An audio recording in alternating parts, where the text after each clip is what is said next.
offices of Attract Capital. We were slated for 12:30, but we wanted to come on a few minutes early to wish everybody a very happy St. Patrick's Day. Happy St. Patrick's Day, everyone. He's not wearing green.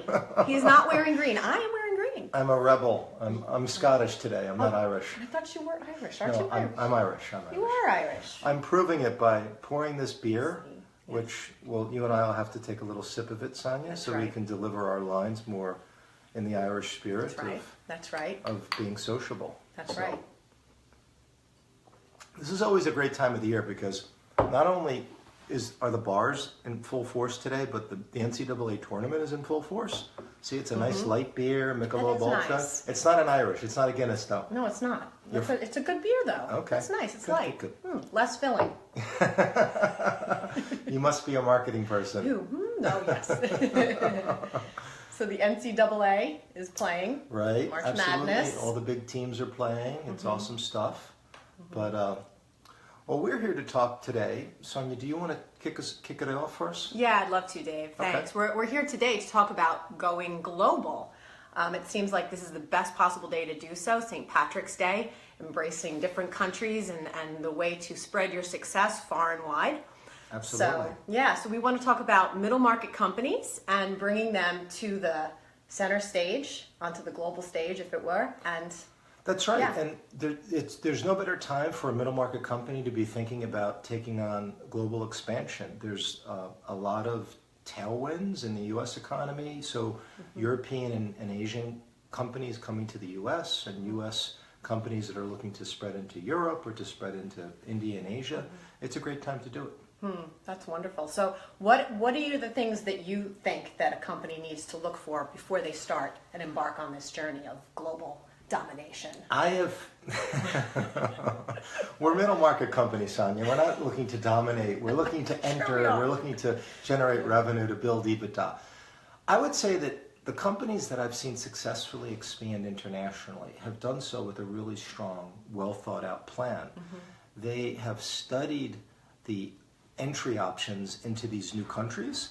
They've studied what the competitive landscape looks like. They have looked at what the customer base and the intensity of the competition is from the existing companies.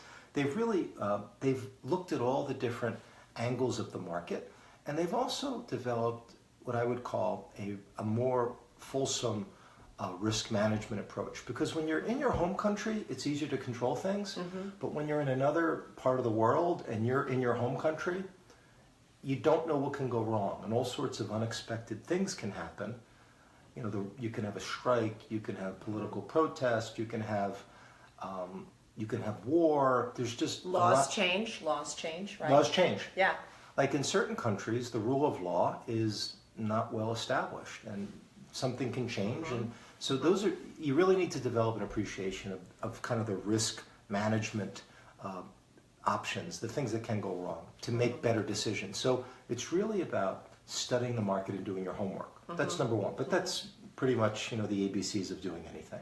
Is there any one country in particular that you feel most middle market companies, U.S. middle market companies, look towards when going global? Would you say England or Great Britain, United Kingdom, because of the language? I would say it's the UK. I would say it's the Nordics. I would say it's Germany. It's the stronger countries in the EU. France tends not to be a country that most people want to expand into because of their regulations and their labor laws. Italy less so, Spain less so, but Germany, Belgium, the Netherlands, Luxembourg, the UK, Benelux. Sure, Benelux. And there's lots of opportunity. China, it's a little more difficult. A lot of people have production supply chains coming out of China into the U.S. But I think because of the English-speaking nature, a lot of people take on London, and we've taken on London, and we've gone over there. We've been there a couple of years. Right. It's a great market, and people really, they're open to Americans coming over there and setting up shop. So, what about Canada? We don't often hear about Canada in companies, but it's our neighbor to the north. They're close. They're our friendly neighbor to the north. Friendly neighbor, hey? It's a great country. I think they're more naturally intertwined with the U.S. economy. The bigger cities tend to be plugged into kind of the U.S. grid just naturally. Right. So a lot of the lenders that we work with out of New York and on the East Coast, they'll look at Canadian deals right now. They'll look at deals out of Toronto. They'll look at deals out of Ontario. So I think it's less of a big step. A lot of U.S. companies are naturally just up there to begin with. Okay, good to know. And so what's the first thing that companies need to focus on? They've got the country in their sights. They have their plan. What do they need to focus on first? It's all about focusing on your sales and where you can generate sales. You don't need to think much more deeply than that. It all starts with sales and the most fertile market for you to generate them from. You don't want to commit to setting up a large production facility. You don't want to commit to setting up a large employee organization abroad, but you want to simply see if you can generate sales. And in order to generate sales, in our humble opinion, to generate sales, you have to make sure that the product is right. Right. So market testing would come into that then, I suppose. That's very important. That's a brilliant statement, Sonia. Market testing is hugely important because oftentimes people think that because their product is widely embraced in their home country, that any country around the world will love it. And they don't look at it objectively with a view towards local preferences and local purchasing customs. And the culture of the country itself. I mean, I think that is so essential. What can sell here in the U.S. can sometimes flop in another country if presented in the same exact way as it's marketed here in the U.S. And a great case in point with that would be Coca-Cola, Coke Light, right, Sonia? In another part of the world, it's a completely different formula. Yeah, it is. It tastes completely different in Germany than it does here. And if you look at the McDonald's menus in other parts of the world, McDonald's menus they have a shrimp burger somewhere in Europe. They've localized, so they're thinking global, but they're acting locally. Yes. Because the things about your product, there's like 3 or 4 things with every product that make it a great product that people want to buy. But what you need to do is you need to really look at sort of those secondary product attributes and the tertiary product attributes, because those things might be what really gets customers in another country excited about buying your product. So you need to, it's not enough just to think that. You really need to know that. You need to know that somewhere that in the UK, they will value this element of your product, and that's why it will sell. Because what we've seen with a lot of our clients, and we've had clients all over Europe, we've had clients all over India, is that often there's what I'll call an indifference to a product's value proposition, which is a fancy way of saying that people don't care. You might have a better product. You might think, and everybody in your company might think it's objectively better. It's cheaper. It's faster. It has more feature functionality. That's right. But if people are indifferent, if the local custom is that they don't want that product, they don't need that product, they're satisfied with this product for the last 50 years. Guess what? It's not going to sell. That's right. Absolutely. And so how do people go about testing and seeing if their product will be a success in another country? Well, there's no better time to be testing your ability to generate sales with a certain product, because we have this wonderful thing called the internet. And with the internet, we have, you can set up a website for less than $1,000, and we have this wonderful thing called social media, where you have Facebook and Facebook Live, and you have Instagram, and you have LinkedIn, and you have all these great social media platforms that are very robust, that you can take your product and you can test it and you can see what people are saying, and you can even put it out there, see what kind of traffic you get. Right. You can play with different keywords from a search engine optimization campaign standpoint and see if the branding, or if it might be as simple as the branding or the naming of your product might have to change. When we first went to the United Kingdom, this is a very funny story. We're specialists with mezzanine lenders. Okay, so we had on our website, mezzanine financing. I had a woman send me an inquiry, and she said, I need mezzanine financing. I said, okay, what do you need financing for? And she said, for my mezzanine. And I said, wait. Her own mezzanine. I said, but we provide the mezzanine. We provide the mezzanine financing. You don't need to provide the mezzanine. She said, no, I have a mezzanine. I need financing. So she owned a theater, and she needed money to construct the mezzanine in her theater. So it's a little bit like who's on first, okay. I don't know who's on second. The point is that the word mezzanine financing was not all that well established. Right. Other terms were more established. We had to go with the flow, and we had to kind of hone the naming of mezzanine financing so that it was more appropriate, so people would understand what the heck it is. Yeah, the branding, the messaging, the marketing, all of that has to be in a way that people will understand it, receive it, understand what you're selling, how you're selling it, and to be clear. It's Yeah. business 101, Yeah, but absolutely. it's business 101, but back to like when we said you've got to have the right plan, you've got to have the right product, and you've got to have the right branding and the right messaging. It almost, when you go through an international expansion plan, it forces you to think critically about all these things. So it's a lot of internal self-examination to say, is my product right? Is my branding right? And then we're going to get to the other pieces of the puzzle here. But if you go about this self-examination, this strategic self-introspection, then I think you learn a lot about yourself, and then you can map what you have with what the world needs, and you're more likely to be successful. Right. So a product that works in the US, maybe you have a great product, a great widget, and you do a little add-on and you modify it slightly, and all of a sudden it's an amazing kind of new product for an entirely new market. Absolutely. Yeah, that's Absolutely. right. So what about with sales? How do you tackle selling your product in another country? Well, we have a strategy at Attract Capital that has served us well over the last 17 years, and that is you go where the sales are. You Makes go where the sense. sales are. So what does that mean? Right now we have clients in India, we have clients in Germany, we have clients in New Jersey, we have deals in Texas. So our rule of thumb is if there's a good opportunity and we can help people with whatever their need is, we're going to go there. And so I think, well, many companies may not be able to be as geographically broad as we. You have to look at it and say, where can this product sell? What is the highest likelihood? And it shouldn't be necessarily the largest market.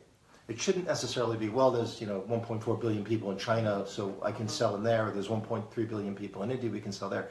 It really has to get down to where you can get the product to the market and knowing the best way to get the product to market.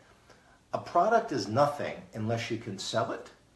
And in order to sell it, you have to get it to the market. So you need to know all the different layers of distribution. You need to know if it's an open market, is it a hard to penetrate market? Is there an established ecosystem of different people involved from the product as it gets to market that touch it along the way? Those things you have to know. And so what you really want to do is make sure that you go where the sales are and that you fully understand the go-to-market strategy and not some business school, 101, we're going to have the most efficient distribution model. No, you have to know. You have to talk to people. It has to be at the ground floor, and it has to be based on specific information. Now, I think I know the answer to this, and probably many of our viewers do as well, but I have to ask it. What is better, to distribute, remotely to manufacture and then to import, or local distribution? Does it depend on the product? I think you answered your question perfectly, Sonia. I think it really is situationally dependent. I think that local distribution is always better, but when I think of local distribution, it's better if it's not on your dime, okay? Meaning you don't want to have to hire, the last thing you want to do when you're trying to get some revenue going in a new country is to have all the people, you don't want to have your own warehouse, you don't want to have your own trucks, you don't want to have your own customer service, you don't want to have that fixed investment right away. You want to push that off. So you either want to work with a distributor who has that fixed investment, who will carry it for you. You want to work with potentially a third-party logistics provider that will handle all of this as well. So these are the things you want to do. You want to outsource that, and I think it's very important. Like when you're distributing is also part selling. So you don't need to have your direct sales force. I mean, salespeople are very expensive, and when you're going into a new country, it's very hard for you to manage them from your home country. So you want to work with independent reps. You want to work with joint venture partners. Right. You even may want to take on a partner who has some resources and some feet in the street, who could knock on some doors and get your product out there. Right. You don't want to commit to the heavy lift of spending all that money with an uncertain return, at least initially. Right. You know, down the Right. road, when you get it going and it's really up and running and it's cranking away. It makes sense. Yeah. It makes sense what you're saying. So that like an Amazon, right? Amazon has the Amazon DE Germany. It has Amazon with the UK. It has, and now drone delivery. It's very- Drone delivery, Yeah, Dave. it's I don't unbelievable. know. That's pretty cool, right? But I mean, they can actually, I think, help businesses or companies like that to Right, help, and- depending. And Amazon is a great example because they're helping. I mean, that is a completely integrated retail kind of distribution chain, and so many small retailers are selling on Amazon, and it provides them such an amazing platform. They're providing everything. So, That's right. you know, in many ways, Amazon could be the answer to go into a lot of these markets because they do provide you the virtual storefront, they do provide you Right. the analytics, they do provide you the path to get to the customer. The SEO. I mean, you Google search something, Amazon, you know, And generally then, come right up. Completely perfect comment. Yeah. But you really want to know the layers and knowing how you get the product to market Mm-hmm. because getting the product to market is you know it's of no use to you if you have a great product if you can't get it to market. Much like getting into a new country is of no use to you unless you can sell the product. Absolutely. So it gets down to the lowest common denominator. So what about acquisitions? Okay, so once you've tested the product, once you've studied the market, tested the product, arrived at a marketing strategy, arrived at a go-to-market distribution strategy, and you've generated revenue. So those are a number of things that once you've ticked all those boxes, and it may take you a couple of years, now you're at a point where you're saying, well, how do I really grow? Now you have to now you might feel that you want to bring things in-house. You don't want to have somebody doing your distribution. You may not want to have somebody doing your manufacturing. Right. So you may want to internalize all those functions. So how do you internalize it? You can either get your own building, get your own equipment, get your own people, or you can do an acquisition.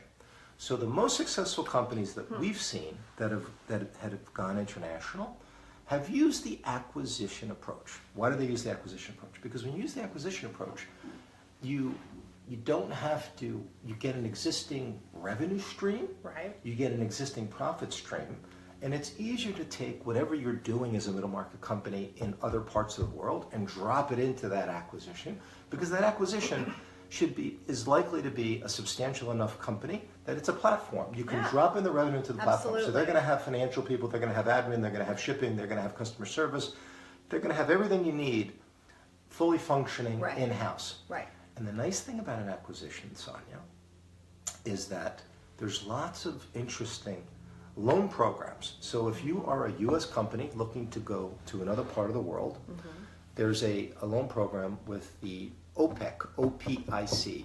Okay. They provide government guarantees for U.S. companies that are looking to expand into other parts of the world. And they tend to be emerging countries in other parts of the world. They tend not to be the UKs and the Germanys, but they tend to be Eastern Europe. They tend to be Turkey. They can be South America. They could be Middle East, North Africa, those sorts of places. And what OPIC does is it makes it's hard if you're making an acquisition in one of those regions. It's hard to get local support from a local lender. If you're looking to do that, you should give us a call because we know some of the best OPIC lenders in the United States, and we also, in some instances, we have relationships with lenders in other parts of the world that might benefit you. So that's going from the U.S. over there. A lot of companies, because this giant awakening of economic growth in the U.S. are coming from other parts of the world to the U.S. They're coming to the Midwest. They're coming back into manufacturing. There's government loan programs that can benefit those companies from other countries that are inbound into the U.S. Interesting. For any manufacturing industry, it's not industry specific. Manufacturing is one of the best ones you can do it in because this loan program is through the USDA. It's their business and industry loan program, and they look at the hard assets.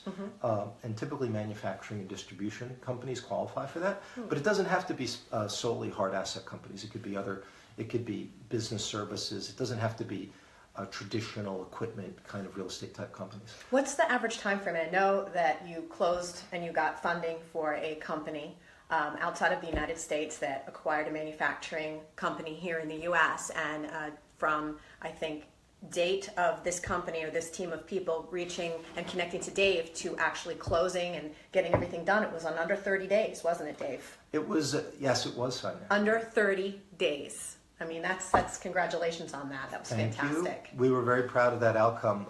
It was our client purchased assets out of bankruptcy. It was a company that had gone into bankruptcy, and we helped them purchase the assets. And now we're helping them put together a package of financing to help the company restart. Mm-hmm. And it's really exciting because this company is going to bring a lot of jobs back into the local area. And but that's a great example because this company, the acquirer, is a new company in the U.S. that was formed by principals from a manufacturing company in India, and mm-hmm. they wanted to replicate the manufacturing presence that they have in India. Right. They're very strong in India. Right. They've got great products in India. They wanted to replicate that in the U.S. because they see that the U.S. is a big market. There's a lot of opportunity for their product in the U.S. Mm-hmm. in the automotive segment. And it was very interesting. The first time I met these folks, I had been talking to them. They found Attract Capital on LinkedIn. The first time I met them was the day after the election. And they were very enthusiastic because they said, listen, if we have a new administration that's focused on growth, industrial growth, then that's what they do, and that's what they're planning on doing in terms of growing it in the United States. So it was very gratifying. But they were a company that was in India, and they wanted to set up in the U.S. And we have other clients that are out of India mm-hmm. that are also setting up in the U.S. We have people that we're talking to in Australia that are looking at setting up in the U.S. There seems to be a trend that if you're in another part of the world, the U.S. is open for business. It's a great time to get here. Just like we're open for business, right, Dave? I'm open for a beer. Sounds great. Well, this has been a really great discussion. We're so happy that so many of you joined us online. If you have any questions ever, you can pick up the phone and call Dave, or you can, is there something that came up? Is there a question? Oh, there is there's a few questions. You want me to lean over and read it? Can you read it? I think the question is that okay. What are the interest rates on some of these governmental programs? Okay. And that's a great question. And what are the terms of the loans? And the good news is that the interest rates are low and the terms are long. Oh, those are kind of nice things to hear. How low is low? How low can we go? Most of the loans are in the single digits, so mm-hmm. let's say 7%, 8% loans, which mm-hmm. for acquisitions is a pretty good loan. Mm-hmm. And some of the terms can be quite long. The term loans can be 10 years, they can be wow. even as much as 15 years. So it gives you a lot of time to pay it back. Right. And I'd say these programs are, they're run by people who are really interested in mm-hmm. getting capital to businesses that want to generate more jobs and get things going in their local regions. Mm-hmm. The decisions are made in local regional offices, so I think that's really positive. Mm-hmm. And OPIC is also very responsive. There might be some changes with some of the regulatory things or some of the legislative discussions that are going on in Capitol Hill. Sure. And some of the programs, you always have that. But right. I think if you're looking to go abroad, just to neatly summarize this, mm-hmm. you want to study the market, you want to have the right product, you want to have the right marketing, you want to have the right go-to-market strategy, you want to go where the sales are, you want to go where the fish are swimming, mm-hmm. and then finally, once you generate the revenue and you've been successful in doing this, look at an acquisition and look at these government programs as a way to finance it. And you're not limited to government programs. There's hundreds of lenders that are out there that are available, whether they're acquisition lenders, whether they're mezzanine lenders, whether they're SBICs. There's a veritable smorgasbord of companies that are there to meet your credit needs if you need money for an acquisition. It's not an easy thing to pull off. If it was easy, everybody would be doing it. That's why there's you, Dave. That's why there's you. There's one more question. There's one more question that just came up. There's one more question. Yeah, there is. It says, keep going or tell them. Okay. You know what? That's a Facebook message. I think they're liking what we're doing. We're getting a thumbs up from It's like, Facebook. no, the question is, how come you're drinking Michelob Ultra? Because it was in the company refrigerator. That's We why. looked, I think you were hoping, I said, get something Irish. Get an Irish stout or something like this. And that's it. Well, thank you so much, Listen, Dave. thanks everybody. Good talking to you. Thank you very much. And please stop by www.attractcapital.com or email Dave at dbarnett@attractcapital.com. Thanks so much and have a great day. Thank you, Sonia. Thank you.